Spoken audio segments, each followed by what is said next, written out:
Hello my dear students, welcome back to the live commerce classes. Last ವಿಡಿಯೋದಲ್ಲಿ ನಾವೇನು ಮಾಡಿದ್ವಿ, business environment component ಬಗ್ಗೆ ನೋಡಿದ್ವಿ. ಅದರಲ್ಲಿ ಇಂಟರ್ನಲ್ ಎನ್ವಿರಾನ್ಮೆಂಟ್ ಬಗ್ಗೆ ಬ್ರೀಫಾಗಿ ಸ್ಟಡಿ ಮಾಡಿದ್ವಿ. ಅದೇ ರೀತಿಯಾಗಿ ಎಕ್ಸ್ಟರ್ನಲ್ ಎನ್ವಿರಾನ್ಮೆಂಟಲ್ಲಿ ಬರ್ತಕ್ಕಂಥ ಮೈಕ್ರೋ ಎನ್ವಿರಾನ್ಮೆಂಟ್ ಬಗ್ಗೆಯೂ ಕೂಡ ಕಲಿತ್ವಿ. ಈಗ ಏನು ಮಾಡೋಣ, ಎಕ್ಸ್ಟರ್ನಲ್ದಿ ಬರ್ತಕ್ಕಂಥ ಎರಡನೇ ಭಾಗ ಮ್ಯಾಕ್ರೋ ಎನ್ವಿರಾನ್ಮೆಂಟ್ ಬಗ್ಗೆ ಕಲಿಯೋಣ. ಓಕೆ, ಹಾಗಾದರೆ ಮ್ಯಾಕ್ರೋ ಎನ್ವಿರಾನ್ಮೆಂಟ್ ಅಂದರೆ ಏನು? Macro environment means macro factors of the environment are the larger issues which affect every business. These external factors of the environment are universally applicable to every firm. Macro environment ಅಂದ್ರೆ ಏನು?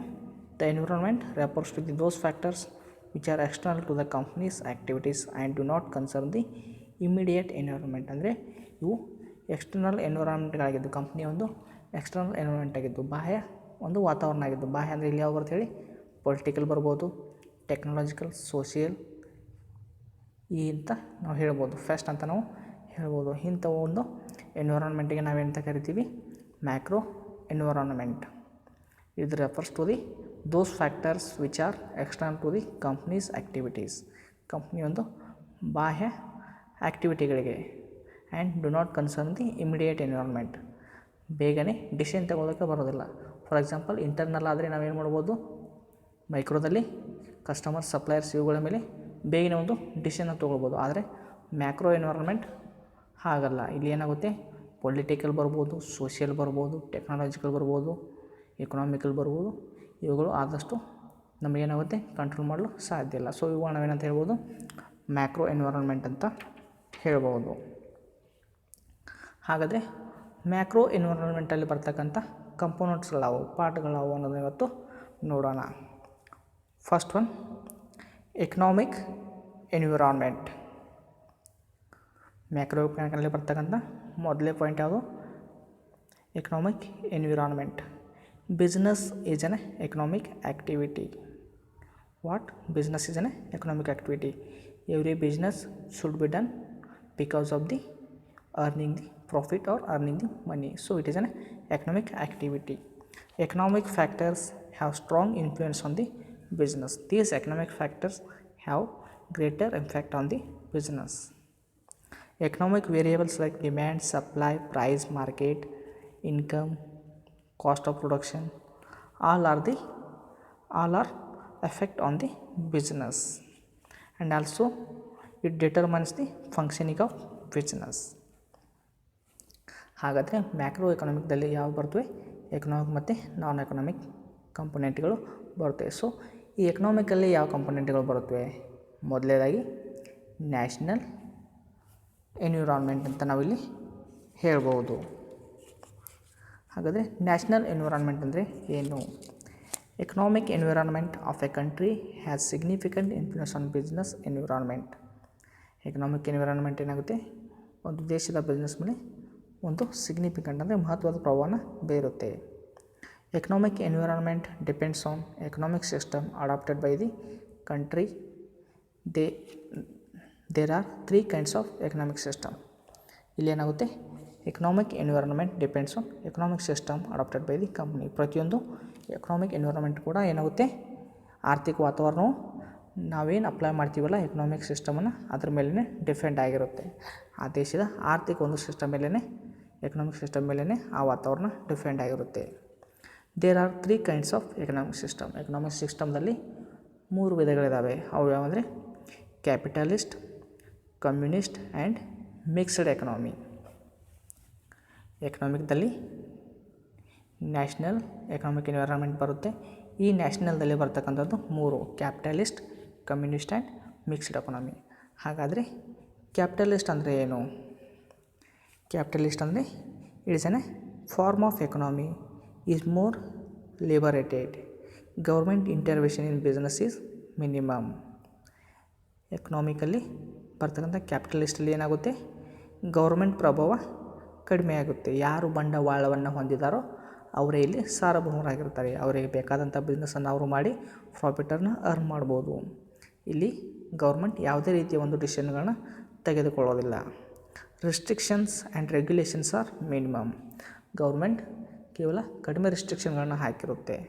ಅದೇ ರೀತಿಯಾಗಿ policies of governments are liberal towards encouraging business activities.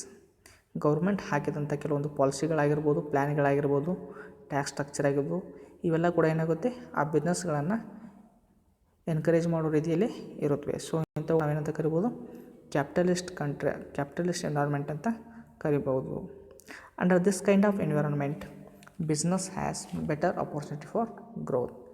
Capitalist ಇರೋದ್ರಿಂದ ನಾವೇನಾಗ್ಬೋದು, ನಮ್ಮ ಬಿಸ್ನೆಸ್ಸನ್ನು growth ಮಾಡ್ಬೋದು. ಯಾಕಂದರೆ ಇಲ್ಲಿ ನಾವೇ ಬಂಡವಾಳ ಹೂಡೋರು ಮತ್ತು ನಾವೇ ಮಾಲೀಕರಾಗಿರ್ತಾರೆ. ಸೊ ಇಲ್ಲಿ ಯಾರದೇ ಹಸ್ತಕ್ಷೇಪ ಇರೋದಿಲ್ಲ. ಆದ್ದರಿಂದ ನಾವೇನು ಮಾಡ್ಬೋದು, ಇಲ್ಲಿ ಅತಿ ಬೇಗನೆ ಡೆವಲಪ್ ಆಗ್ಬೋದು. ಹಾಗಾದರೆ ಕ್ಯಾಪಿಟಲಿಸ್ಟ್ಗೆ ಉದಾಹರಣೆಗಳಾವು? ಯಾವ ಒಂದು ದೇಶಗಳಲ್ಲಿ ಈ ಕ್ಯಾಪಿಟಲಿಸ್ಟ್ ಎನ್ವೈರ್ಮೆಂಟ್ ಇದೆ? For example USA and Europe. USA ಮತ್ತು ಯುರೋಪ್ಗಳಲ್ಲಿ ಈ ಒಂದು ಕ್ಯಾಪಿಟಲಿಸ್ಟ್ ಎನ್ವೈರನ್ಮೆಂಟ್ ಸಿಸ್ಟಮ್ ಇದೆ. Okay, next second one, communist environment. Communist environment ಅಂದರೆ ಏನು? It is opposite to the capital pattern. Business is highly regulated and control by government. ಕಮ್ಯುನಿಸ್ಟಲ್ಲಿ ಏನಾಗುತ್ತೆ, whole authority government ಹತ್ರನೇ ಇರುತ್ತೆ. Factors of production are owned and control by the government. Role of market is minimum. ಇಲ್ಲಿ ಏನಾಗುತ್ತೆ, ಕಮ್ಯುನಿಸ್ಟಲ್ಲಿ government ಅವರೇ factors of ಪ್ರೊಡಕ್ಷನ್ಗಳನ್ನ ಹೊಂದಿರ್ತಾರೆ, ಉತ್ಪಾದನಾ ಸಾಮಗ್ರಿಗಳನ್ನ ಹೊಂದಿರ್ತಾರೆ, ಅವರೇ ಅವುಗಳನ್ನು ಕಂಟ್ರೋಲ್ ಮಾಡ್ತಾ ಇರ್ತಾರೆ. ಪ್ರತಿಯೊಂದು ಬಿಸ್ನೆಸ್ ಎಲ್ಲ ಅಂಶಗಳು ಕೂಡ ಗೌರ್ಮೆಂಟ್ ಕೈಯಲ್ಲಿ ಇರುತ್ತೆ. ಸೊ ಇಂಥದ್ದಕ್ಕೆ ನಾವೇನಂತ ಕರಿತೀವಿ, ಕಮ್ಯುನಿಸ್ಟ್ ಎನ್ವಿರಾನ್ಮೆಂಟ್ ಅಂತ ಕರಿತೀವಿ. ಕಮ್ಯುನಿಸ್ಟ್ ಎನ್ವಿರಾನ್ಮೆಂಟಿಗೆ ಗ್ರೇಟ್ ಎಕ್ಸಾಂಪಲ್ ಯಾವುದು? China market. ಚೈನಾ ಮಾರ್ಕೆಟಲ್ಲಿ ಏನಿದೆ, ಎಲ್ಲವೂ ಸರ್ಕಾರ ಹೇಳಿದ ರೀತಿಯಲ್ಲೇ ಬಿಸ್ನೆಸ್ಗಳು ಮಾಡ್ಕೊಂಡು ಹೋಗ್ತಾರೆ. ಚೈನಾ ಇದು ಕಮ್ಯುನಿಸ್ಟ್ ಎನ್ವಿರಾನ್ಮೆಂಟಿಗೆ ಬೆಸ್ಟ್ ಎಕ್ಸಾಂಪಲ್ ಅಂತ ನಾವಿಲ್ಲಿ ಹೇಳ್ಬೋದು. ಓಕೆ, ಕ್ಯಾಪಿಟಲಿಸ್ಟ್ ಆಯಿತು, ಕಮ್ಯುನಿಸ್ಟ್ ಆಯಿತು. ಈಗ ಬರೋದು ಮಿಕ್ಸ್ಡ್ ಎಕನಾಮಿ. ಮಿಕ್ಸ್ಡ್ ಎಕನಾಮಿ ಅಂದರೆ ಏನು? It is A mix of capitalism and communism. Business under this system is classified under 3 categories. ಇಲ್ಲಿ ಏನಾಗುತ್ತೆ, ಇದು ಕ್ಯಾಪಿಟಲ್ ಮತ್ತು ಕಮ್ಯುನಿಸ್ಟ್ ಮಿಕ್ಸ್ ಆಗಿರುತ್ತೆ. ಇದನ್ನು ಕೂಡ ನಾವು 3 ರೀತಿಯಲ್ಲಿ ವಿಭಾಗಿಸ್ಬೋದು. Business which is under complete ownership of government. ಮಿಕ್ಸ್ಡ್ದಲ್ಲಿ ಬರ್ತಕ್ಕಂಥ 3 ವಿಧಗಳು ಯಾವುವು? ಮೊದಲೇದು, business is under complete ownership of government. All the ownership is undertaken by the government. ಮೊದಲೇದೇನಾಗುತ್ತೆ, ಎಲ್ಲವೂ ಗೌರ್ಮೆಂಟ್ ಅಂಡರ್ದಲ್ಲೇ ಇರುತ್ತೆ. For example Indian railways, public sector banks ಅಂತ ನಾವು ಹೇಳ್ಬೋದು. ಇಂಡಿಯನ್ ರೈಲ್ವೇಸ್ ಕೂಡ ಏನಾಗುತ್ತೆ, ಪೂರ್ತಿಯಾಗಿ ಗೌರ್ಮೆಂಟ್ ಕೈಯಲ್ಲೇ ಇತ್ತು. ಅದೇ ರೀತಿಯಾಗಿ public sectors banks, nationalise bank ಕೂಡ ಏನಾಗುತ್ತೆ, ಗೌರ್ಮೆಂಟ್ ಅಂಡರ್ದಲ್ಲೇ ವರ್ಕ್ ಮಾಡುತ್ತವೆ. Second point, business which is managed by government and also by private sector. Business ಏನಾಗುತ್ತೆ, ಗೌರ್ಮೆಂಟಿಂದ ಮ್ಯಾನೇಜ್ ಆಗುತ್ತೆ, ಅದೇ ರೀತಿಯಾಗಿ ಪ್ರೈವೇಟ್ ಸೆಕ್ಟರ್ ಅವರಿಂದ ಕೂಡ ಜಾಯಿಂಟ್ ವೆಂಚರಲ್ಲಿ ಮೇಂಟೈನ್ ಆಗ್ತಾ ಇರುತ್ತೆ. ಅದಕ್ಕೆ ಯಾವುದಂದ್ರೆ examples road transport, communication etcetera.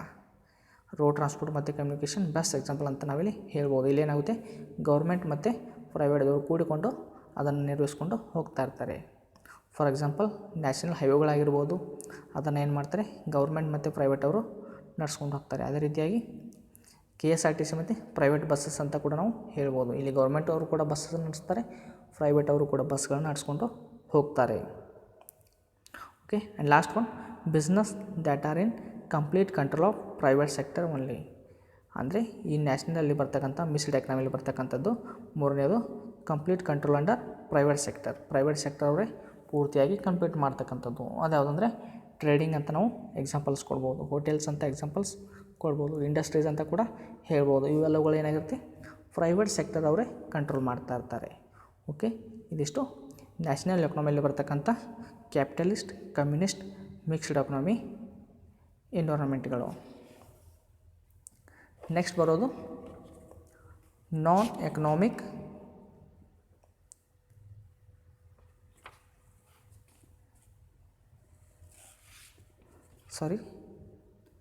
National ಆಯಿತು. ಈಗ ಬರೋದು international or global economic environment. International ಅಂದ್ರೇನು, ಬಾಹ್ಯ ದೇಶಗಳು, ಫಾರಿನ್ ಕಂಟ್ರೀಸ್ ಅಂತ ನಾವು ಹೇಳ್ಬೋದು. ವಸುದೈವ ಕುಟುಂಬಂ ಅಂತ ನಾವಿಲ್ಲಿ ಗ್ರೇಟ್ ಎಕ್ಸಾಂಪಲನ್ನು ತೊಗೊಳ್ಬೋದು. ವಸುದೈವ ಕುಟುಂಬ ಅಂದರೆ ಏನು?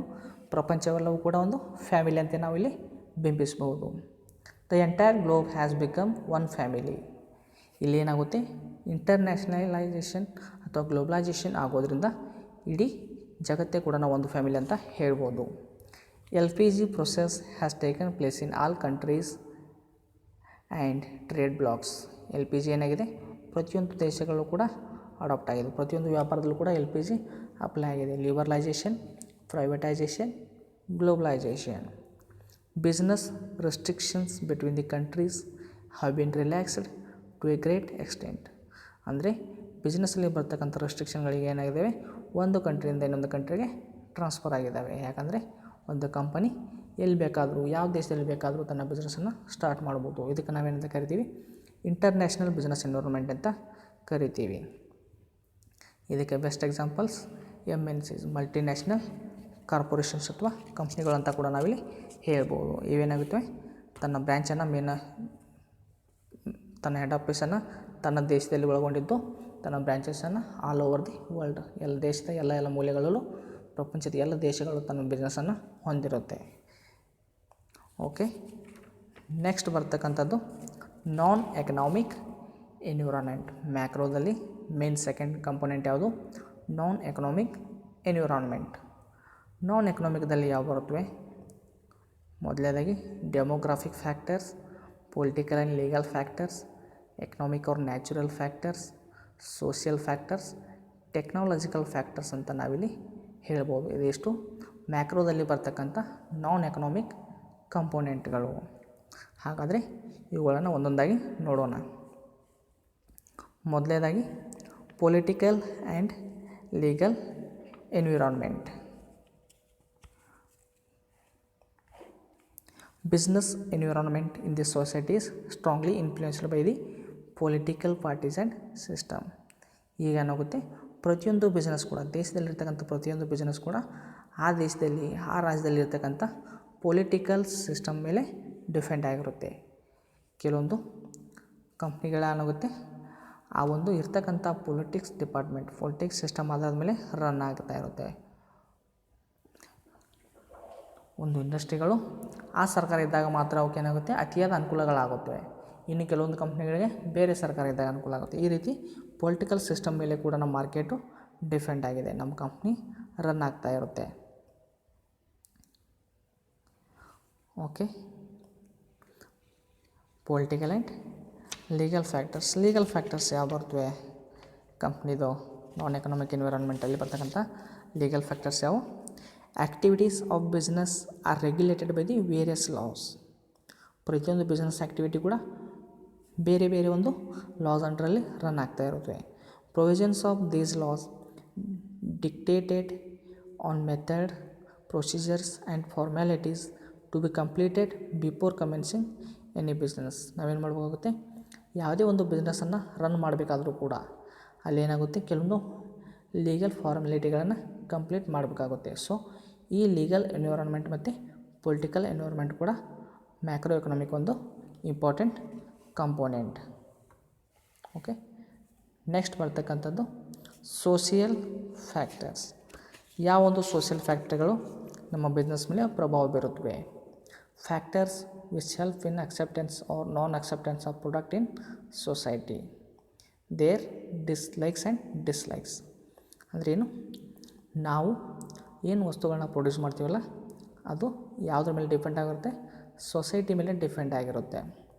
ಸೊಸೈಟಿಯವರು ಅದನ್ನು ಅಕ್ಸೆಪ್ಟ್ ಮಾಡಿಕೊಂಡ್ರೆ ಮಾತ್ರ ನಮ್ಮ ಪ್ರಾಡಕ್ಟ್ ರನ್ ಆಗುತ್ತೆ ಅಥವಾ ಸೇಲ್ ಆಗುತ್ತೆ. ಇಲ್ಲಾಂದರೆ ಅದು ಮಾರಾಟವಾಗದೆ ನಾವು ಲಾಸನ್ನು ಸಫರ್ ಮಾಡ್ಬೋದು. ಸೊ ಸೋಷಿಯಲ್ ಫ್ಯಾಕ್ಟರ್ ಕೂಡ ಇಂಪಾರ್ಟೆಂಟ್ ಮ್ಯಾಕ್ರೋ ಕಂಪೋನೆಂಟ್ ಅಂತ ನಾವು ಹೇಳ್ಬೋದು.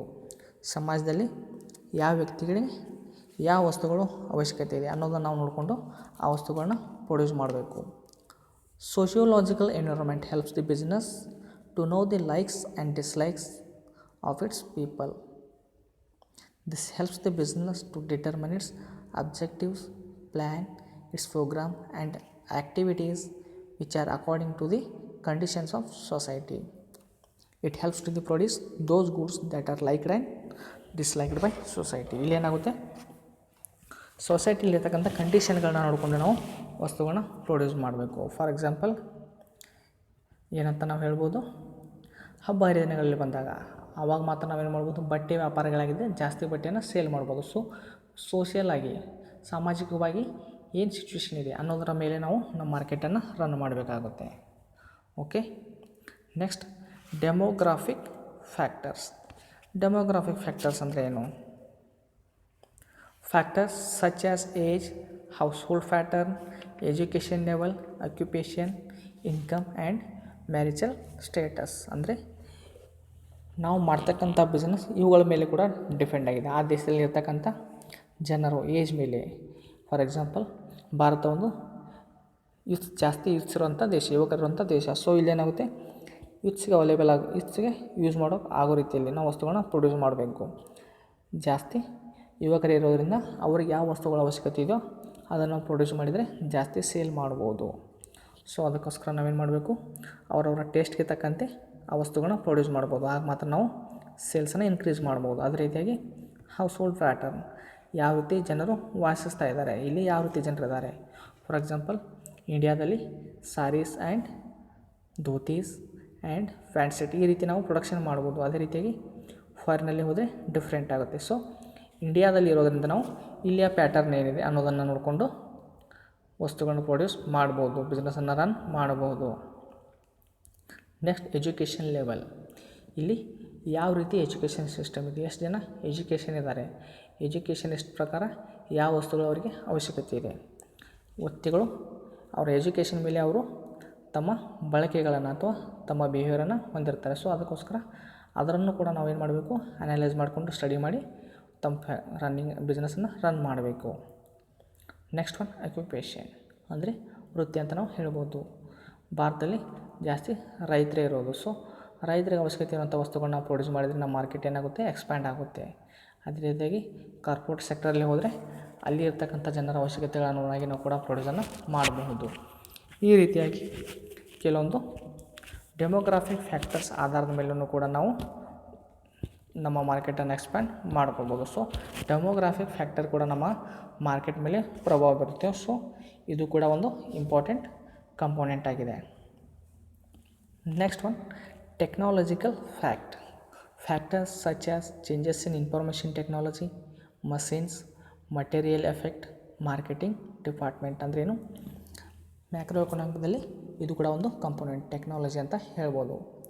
ಆ್ಯಸ್ ಪರ್ ದಿ ಟೆಕ್ನಾಲಜಿ ನಾವೇನು ಮಾಡಬೇಕಾಗುತ್ತೆ, ಚೇಂಜ್ ಆಗ್ತಕ್ಕಂಥ ಟೆಕ್ನಾಲಜಿ ಪ್ರಕಾರ ನಮ್ಮ ಬಿಸ್ನೆಸ್ಸಲ್ಲೂ ಕೂಡ ಚೇಂಜಸನ್ನು ಮಾಡ್ಕೊಳ್ಬೇಕು.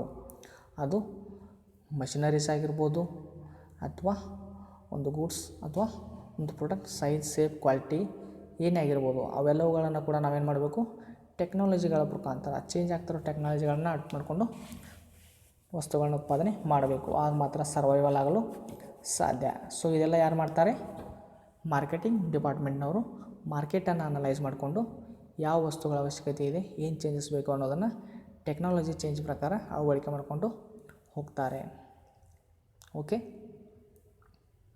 Next economic or natural factors such as inflation, recession, hurricane and tsunami directly have effect on means of production. ಅಂದರೆ ನಮ್ಮ ಎಕನಾಮಿಕ್ ಕಂಡೀಷನಲ್ಲಿ ಆಗ್ತಕ್ಕಂಥದ್ದು, ಅದೇ ನ್ಯಾಚುರಲಾಗಿ ಆಗ್ತಕ್ಕಂಥ ಕೆಲವೊಂದು ಕಂಡೀಷನ್ಗಳು ಕೂಡ ನಮ್ಮ ಮಾರ್ಕೆಟ್ ಮೇಲೆ, ನಮ್ಮ ಬಿಸ್ನೆಸ್ ಮೇಲೆ ಪ್ರಭಾವ ಬೀರ್ತವೆ. ಯಾವ ರೀತಿ ಅಂದರೆ ಇನ್ಫ್ಲೇಷನ್ ಆಗ್ಬೋದು, ಹಣದುಬ್ಬರ ಆಗಿದಾಗ ಆಗಿರ್ಬೋದು. ಅವಾಗೇನಾಗುತ್ತೆ, ಹಣದ ಮೌಲ್ಯ ಜಾಸ್ತಿ ಆಗ್ತಾ ಹೋಗೋದ್ರಿಂದ ವಸ್ತುಗಳ ಬೆಲೆ ಕಡಿಮೆ ಆಗ್ತಾ ಹೋಗುತ್ತೆ. ಸೊ ಇನ್ಫ್ಲೇಷನ್ ಆದಾಗ ಕೂಡ ನಾವೇನು ಮಾಡ್ಬೋದು, ನಮ್ಮ ಪ್ರಾಡಕ್ಟ್ಗಳನ್ನ ಸರಿಯಾದ ರೀತಿಯಲ್ಲಿ ಪ್ರಾಡಕ್ಟನ್ನು ಕಂಟ್ರೋಲ್ ಮಾಡಿಕೊಂಡು ಪ್ರೊಡ್ಯೂಸ್ ಮಾಡೋದನ್ನು ಕಡಿಮೆ ಮಾಡಬೇಕು. ಅದೇ ರೀತಿಯಾಗಿ ವಸ್ತುಗಳನ್ನು ಎಲ್ಲರಿಗೂ ಅವೈಲೇಬಲ್ ಆಗೋ ರೀತಿಯಲ್ಲಿ ನಮ್ಮ ವಸ್ತುಗಳನ್ನು ನಾವು ಮಾರ್ಕೆಟಿಂಗ್ ಮಾಡಬೇಕು. ಸೊ ಆಗ ಮಾತ್ರ ನಾವು ಸರ್ವೈವಲ್ ಆಗಲು ಸಾಧ್ಯ. ಅದೇ ರೀತಿಯಾಗಿ ಸುನಾಮಿ ಆಗಿರ್ಬೋದು, ಈ ರೀತಿಯಾಗಿ ಪ್ರವಾಹ ಬರೋದಾಗಿರ್ಬೋದು, ಈ ರೀತಿ ಕೆಲವೊಂದು ಕಂಡೀಷನ್ಗಳು, ನ್ಯಾಚುರಲ್ ಕಂಡೀಷನ್ಗಳ ಆಧಾರದ ಮೇಲೆ ಕೂಡ ನಾವು ನಮ್ಮ ಪ್ರಾಡಕ್ಟನ್ನು ಸೇಲ್ ಮಾಡ್ಬೋದು. ಫಾರ್ ಎಕ್ಸಾಂಪಲ್ ಭೂಕಂಪವಾದಾಗ ಅಥವಾ ಪ್ರವಾಹ ಬಂದಾಗ ಜನರು ಕಷ್ಟದಲ್ಲಿರ್ತಾರೆ. ಆಗ ನಾವು ಲಕ್ಸುರಿಯಸ್ ಗೂಡ್ಸನ್ನು ಪ್ರೊಡಕ್ಟ್ ಮಾಡಿದರೆ ಸೇಲ್ ಆಗೋದು ಸಾಧ್ಯ ಇಲ್ಲ. ಸೊ ಈ ರೀತಿ ಯಾವ ರೀತಿ ನ್ಯಾಚುರಲ್ ಕಂಡೀಷನ್ ಇದೆ, ಎಕನಾಮಿಕ್ ಕಂಡೀಷನ್ ಏನಿದೆ, ಹಣದುಬ್ಬರ ಆಗ್ತಾ ಇದೆಯೋ ಇಲ್ವೋ ಅನ್ನೋದನ್ನು ಕೂಡ ನೋಡಿಕೊಂಡು ನಮ್ಮ ವಸ್ತುಗಳನ್ನ ಪ್ರೊಡ್ಯೂಸ್ ಮಾಡಬೇಕು. ಓಕೆ, ಇದಿಷ್ಟು ಮೈಕ್ರೋ ಆ್ಯಂಡ್ ಮ್ಯಾಕ್ರೋ ಎನ್ವಿರಾನ್ಮೆಂಟ್. ಇದು ಕೂಡ ಇಂಪಾರ್ಟೆಂಟ್, ಫಸ್ಟ್ ಯೂನಿಟಲ್ಲಿ ಇದು ಕೂಡ ಇಂಪಾರ್ಟೆಂಟ್. ಓಕೆ ಸ್ಟೂಡೆಂಟ್ಸ್, ನಾವೇನು ಮಾಡಿದ್ವಿ, ಬಿಸ್ನೆಸ್ ಎನ್ವಿರಾನ್ಮೆಂಟಲ್ಲಿ ಇಂಟರ್ನಲ್ ಎನ್ವಿರಾನ್ಮೆಂಟ್ ಬಗ್ಗೆ ನೋಡಿದ್ವಿ, ಎಕ್ಸ್ಟರ್ನಲ್ ಬಗ್ಗೆ ನೋಡಿದ್ವಿ. ಎಕ್ಸ್ಟರ್ನಲ್ದಲ್ಲಿ ಮೈಕ್ರೋ ಮತ್ತು ಮ್ಯಾಕ್ರೋ ಎನ್ವಿರಾನ್ಮೆಂಟ್ ಬಗ್ಗೆ ಕೂಡ ಕಂಪ್ಲೀಟಾಗಿ ಸ್ಟಡಿ ಮಾಡಿದ್ವಿ. Thank you.